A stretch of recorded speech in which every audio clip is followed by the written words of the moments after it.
Really? Well, then a few weeks later, a scheduling conflict came up. Again, nothing I did out of fault. It was my fault, but the scheduling conflict put me in bad with my scheduler. And suddenly, my workload was cut well below half of what I normally would do. Again, my stubborn streak came to an end, and I got the point. Getting rid of my addiction means getting rid of my addiction, not just a little bit here and there. I realized this was again an answer to prayers, and I walked away. I still had coaching, but that would end quickly as well. The end of the season came about. The draft came for the next season. I showed up to work with the goalie, and guess who the coach was for this team this year? The same guy that just got me kicked out of the rink. So, there went goalie coaching as well. And I got the point. I didn't even go to drop-in hockey. I could probably count on one hand how many times I touched the ice in the next 2 years. I distanced myself intentionally. I didn't even watch the NHL. Didn't follow it. And guess what? Incidentally, one of those years was the lockout from the NHL. The NHL didn't have a season. Hockey had been purged from my life. I knew this was right. I didn't once, like Nick said, I went so far as to stop watching the NHL. I've been pulled free from my addiction. The key word is I have been pulled because I was unable to do it myself. I was powerless to do it. Every single one of us in this room right now have had, and probably still do struggle with some form of addiction or another. Don't even bother arguing with it, because I can prove it to you right now that all of us have had an addiction in our lives. Okay? One word. Sin.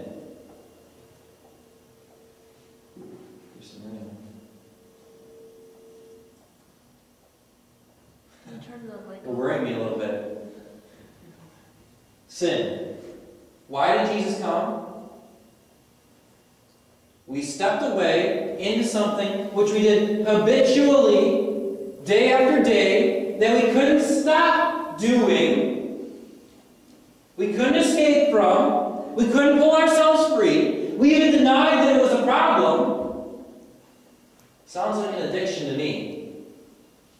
The reason Jesus had to come is because we were addicted to sin. To, as Paul would call it, the flesh. We could not pull ourselves free.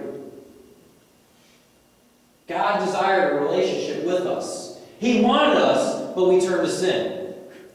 He gave us the law, and we found that we could not fulfill it. See, we couldn't stop sinning. We were incapable of escaping. We were consumed. Every one of us.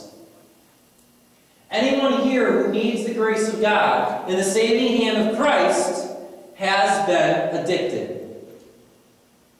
Anyone here who still needs the grace of God and still needs the saving grace of God still suffers with addiction. The temptations of addiction.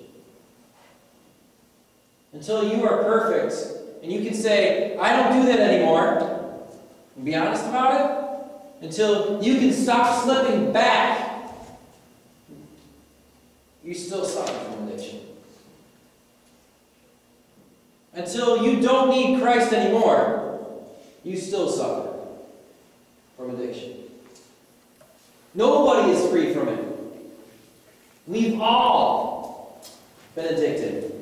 And we all need to be pulled free.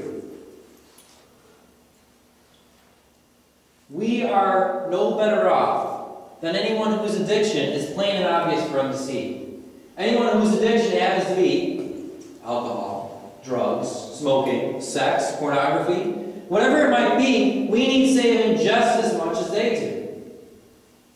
We're no better off. They're no worse off. Worse off. Worse off. Yeah, I saw you roll your eyes. The pit is the pit. Once you're down to the bottom of the pit, it doesn't matter how deep you are, you can't get out.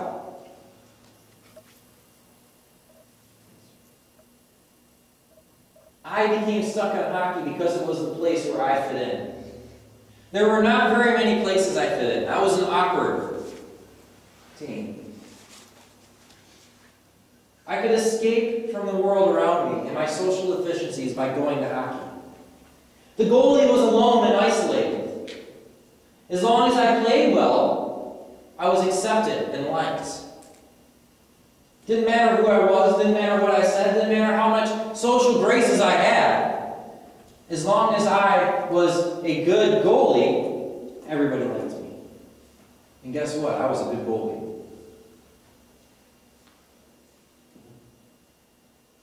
Addiction is our attempt to escape the pain of brokenness. Addiction is our attempt to fill the void where God belongs. It's our attempt to fill that hole, to feel accepted, to be who we want to be. We all suffer with it in various areas, whether it's addiction to substance, addiction to attention, addiction to ourselves, money, work, success, privacy, or maybe even addiction to conflict. Whatever it is, we've all been addicted. Sin is unescapable without the hand of Christ. Addiction separates us from our hope that is found in Christ. It takes us away from our salvation. It causes us to cross lines we never imagined we would ever cross. We need to, as the church, recognize that we have, and most likely still do, suffer from addiction. We need to conquer our fears and examine ourselves to find where in our lives we're separating ourselves from God. For some reason, I guarantee just about every one of us have this in our mind, that if we admit to addiction, we are somehow saying, I am not good enough.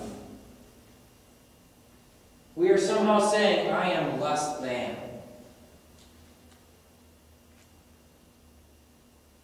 We need to get around our fears and trust that this church, the church, is loving enough to love us despite our failings.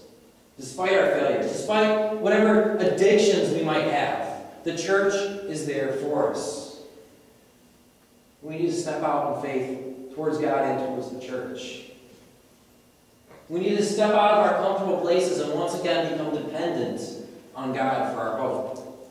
Dependency on God is the only way to get past our place of denial and turn ourselves fully onto God and God alone, so that we can be pulled free and receive the redeeming grace that breaks the chains of idolatry.